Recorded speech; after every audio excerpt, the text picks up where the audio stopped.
తల్లికి వందనం సంబంధించిన పూర్తి సమాచారం ఈ వీడియోలో తెలుసుకుందాం. ఈ యొక్క అమౌంట్ ఎప్పుడు పడుతుంది, ఎవరెవరు పడుతుంది అండ్ ఎంత పడుతుంది అన్న విషయాల గురించి పూర్తిగా తెలుసుకుందాం. సో ఈ వీడియోని స్కిప్ చేయకుండా పూర్తిగా చూడండి. పూర్తిగా చూస్తే మీకు ఒక ఐడియా అనేది వస్తుంది. ఈ తల్లికి వందనం గురించి పూర్తి ఇన్ఫర్మేషన్ అనేది తెలుసుకుంటారనమాట. మన చంద్రబాబు నాయుడు గారు ప్రవేశపెట్టిన GOMS number 15 and GOMS number 16 ఈ ఉత్తర్వులు ఏవైతే ఉన్నాయో ఈ ఉత్తర్వుల ప్రకారం రాష్ట్రం వ్యాప్తంగా ఉన్న అర్హులైన ప్రతి తల్లి ఖాతాల్లోకి జూలై 22న నేరుగా బ్యాంకుకి అమౌంట్ అనేది పడుతుందన్నమాట. అంటే ఈ యొక్క అమౌంట్ పడాలి అంటే NPCI అనేది లింక్ అయ్యి ఉండాలి. అంటే మీ బ్యాంక్ ఏదైతే ఉందో ఆ బ్యాంకుకి మీ యొక్క ఆధార్ నెంబర్ అనేది లింక్ అయ్యి ఉండాలి. ఈ విధంగా లింక్ అయిన వాళ్ళకి మాత్రమే డైరెక్ట్గా మీ యొక్క బ్యాంకులోకి అమౌంట్ పడడం జరుగుతుందన్నమాట.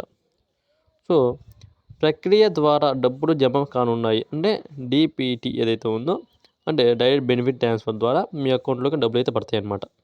ప్రాథమిక సమాచారం ప్రకారం మొత్తం 67,47,190 మంది విద్యార్థులకు లబ్ధి చేకూరుస్తూ 42,70,802 మంది తల్లుల బ్యాంక్ ఖాతాల్లో ఏకంగా 10,120.78 కోట్లు జమ కానున్నాయి.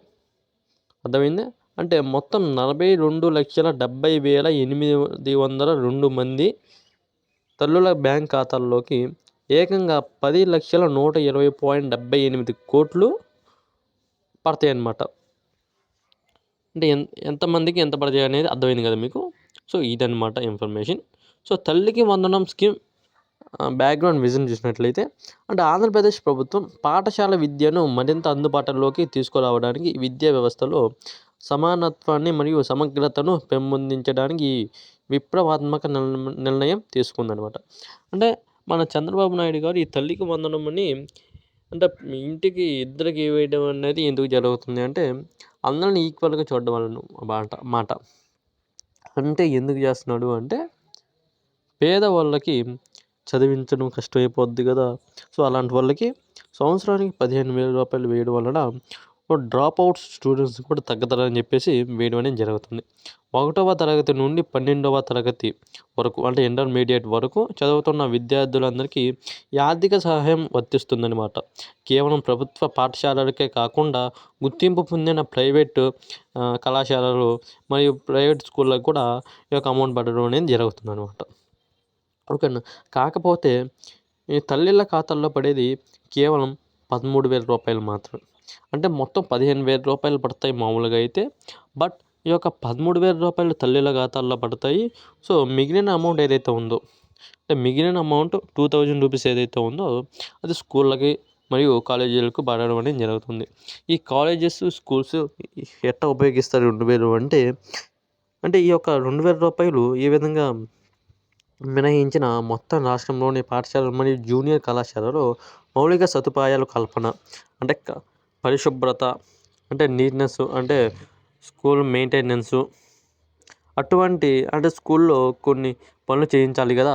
సో స్కూల్లో కానీ కాలేజెస్లో కానీ సో ఈ పనులు అనేది జరపడానికి ఈ యొక్క 2,000 రూపాయలు స్కూల్ అనేది వాడుతుంది అనమాట. స్కూల్ కానీ కాలేజీ కానీ అంటే మెయింటెనెన్స్ కోసం అవడం అనేది జరుగుతుంది అనమాట. సో ఈరోజు ఇన్ఫర్మేషన్ అయితే ఇది. ఎవరెవరు పడుతున్నాయి అర్థమైంది కదా. సో ఎలిజిబిలిటీ వేరు అంటే NPCI లింక్ అయిన వాళ్ళకి మాత్రం ఖచ్చితంగా పడుతుందన్నమాట. సో అదే కాకుండా అంటే మీకు అసలు పడుతుందా లేదా అనేది డైరెక్ట్ చెక్ చేసుకోవచ్చు అనమాట. అంటే ఎలిజిబిలిటీ అండ్ ఇది ఎలిజిబిలిటీ NPCI లింక్ అయిందా లేదా అని కాకుండా మీకు డైరెక్ట్ చెక్ చేసుకోవచ్చు అనమాట. ఏంటి ఒక వెబ్సైట్ అయితే ఉంటుంది, స్టేటస్ చెక్ అంటే తల్లికి వందనం స్టేటస్ చెక్ అని చెప్పేసి ఒక వెబ్సైట్ అయితే ఉంటుంది. అందులో మీ ఆధార్ నెంబర్ ఎంటర్ చేసేసి దానికి ఆధార్ నెంబర్కి లింక్ అయిన మొబైల్ నెంబర్కి ఒక OTP అనేది అయితే వస్తుంది. ఆ OTP ఆడ ఎంటర్ చేసినట్లయితే మీకు అసలు పడుతుందా పడదా, పడకపోతే ఎందుకు పడదు అని చెప్పేసి ఒక స్టేటస్ చూసుకోవచ్చు అనమాట. సో అది ఎలా చూడాలి ఏంటి అనేది మీకు కావాలి అనుకుంటే కామెంట్ సెక్షన్లో కామెంట్ చేయండి. నేను నెక్స్ట్ వీడియో అనేది చేయడం అనేది జరుగుతుంది అనమాట. సో ఈరోజు వీడియో ఇది. వీడియో నచ్చితే ఖచ్చితంగా అయితే లైక్ చేయండి. సో జై హింద్.